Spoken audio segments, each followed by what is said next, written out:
But then, like you say, if and when something goes non-performing, well, then that totally skews whatever numbers follow there. So then you've got to go back and recalculate it. And if you've got a spreadsheet, that can be done a lot faster. I can do it on the financial calculator, but it's going to take me Yes. 3 steps to get to where you can just plug it out in one step. So I do have that class on financial calculator. If you want to do in bulk, I can teach you guys, which is also part of our advanced class if you're yeah. interested. So my tool is a little plug, but also something I use on a regular day process because I have to. I create a tool for myself where I can go and grab property data. I can go get, REO comps. I can get REO agents. I can get population size. I can get values from different things, last sold date, last listed price. I can get foreclosure data all within 9 seconds an address automatically populated through my due diligence portal. And that allows me to process not one, but 50 or 20 or 100 assets in a matter of minutes because I take that information, every single tape I get, and I take it, put it into my due diligence portal. I hit a button and I get exported a great spreadsheet with the tape and the data. And then I take that and I can plug it into my calculator, Yeah. which then at that point, I can make a bid on 50 assets in a matter of 10, 15 minutes because of the fact that it automates all the due diligence I need, annual tax amounts, multiple property values, everything comes in a matter of 10 seconds at an address. So it saves me time and reduces errors. I need that on a day-to-day basis. I can't live without it. Yeah. Yeah. So that's a tool I need, right? And I don't know how you guys grab your stuff, but if you want, take a look at it. Go to our site, due diligence or whatnot. I see a comment from Greg that the 10BI changed my life in 2000. Spreadsheets are a killer. Yes. If you're running one asset, financial calculator is nice and easy. If you need to run 10 assets, the financial calculator takes a little longer, right? But that's okay. Whatever works for you. So now we're on number 5, if I'm doing my math correct here, right? Yeah. What would be your 5th best tool that you use on a daily basis or a weekly basis for your business to be successful as it is today? I'm checking my notes here because we had talked about this before. Which one should we go with here? Let's go with You choose. you know what? Sticking with that internet theme. Uh-oh. So due diligence is a huge part of this business. Of any kind of real estate, it's a big part of it. But again, I'm remote, you're remote. So when I'm buying something in Tennessee or Texas or somewhere, anywhere, Montana is the closest state to me. That's still, a good 3 hours away. I can't just jump in the car and go look at this house, or I'm not going to. I'm not going to go and get on a plane. And in fact, I haven't. Over all these years, I've gone and looked at one note of the property at it, only because I happen to be in the area. But anyway, that being said, I'm one of the things that we're always looking at is what is the value of the property? What are some of the property taxes behind it? Some of these numbers that you can fairly easily go and look at. So I look at sites like Zillow and Redfin. I actually prefer Redfin. I find it's a little more accurate. But I will go and look at that. And then we talked about this too. Like Zillow has a map feature. So first of all, not this estimate at all. I don't know how their algorithm works, but it doesn't work in my opinion. So whatever number this estimate spits out, that's nice, but it's not accurate. So that's fine. I go down and I drill down to the map. I'll look at properties sold in that area in those 3-block radius kind of thing. And try to drill down as best I can what I think the value is of the property that I'm looking at, just to make sure the equity's there. So Zillow is really good for that, just that map feature. Redfin also has a map feature. It's a little bit harder to find. It used to be more obvious. Now it's a little bit harder to find. Yep. It's down at the bottom. If you put in your address and scroll down to the bottom, there's a map feature down there that you can pull up. But then I'll go and look at comparables and things like that. So that to me is essential. Again, that's what makes it doable. for me to do what I do. After I've done that kind of research, after that allows me to put in a bid, once I've won the bid, then I go and talk to a local realtor. I'll get a BPO. I'll figure out for somebody local who's actually laid eyes on the property what they think that house is worth. But initially, I have to have some idea of what I think it's worth.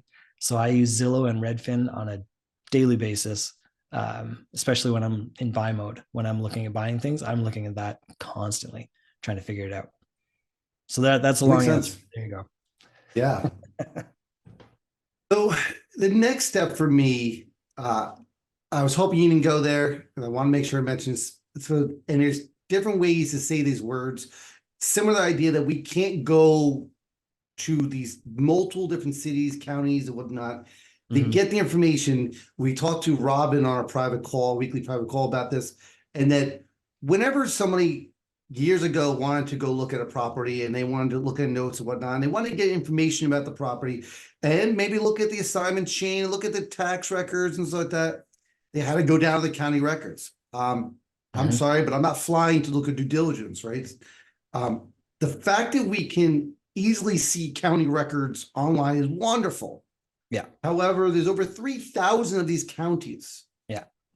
Well, a nice website, depending how you say the words, called Nitro Online or Nitro Line or however, Net or Online, whatever it is a great website where you can put a county link in there and it'll give you the link for the tax assessor. It'll give you the link for the tax deeds and clerical, all those kind of things. It's all in one spot where you can click it. Well, what I did was actually reverse engineer and actually it's in our portal now. So when you do download your spreadsheet, the links to each, whatever county that property is, will be inside the spreadsheet, which makes it a whole lot faster to go look at delinquent taxes or county record for deeds, assignments, all those kind of things. Without that, I don't know how we try to find what the delinquent tax amount is manually and look at the deed record. I don't know if I could do that. No. If I would be able to do the space. It's just impossible. And that's the thing. I think without that, you could buy things in your county and maybe a couple of neighboring counties, and that's it. Yeah. So it's great to have these things online and just be able to go and look wherever. Yeah. That's a great tool. That's a really good one. Yeah. So you're up next, man. Let's go with one that again is maybe kind of, it's a luxury item, but it's an essential tool. 2 screens. 2 screens is a huge deal. I have found it has made such a difference. I just 2 computer screens. That's all I'm talking about. Where I can be looking at one thing over here and something else over here. And it's just so much more efficient. I'd like to hear the comments for those people who are using one screen. just tell me. Just curious. I see Greg's Whittaker saying dual monitors, baby. Yes. I'd love to hear from those people who are using one screen.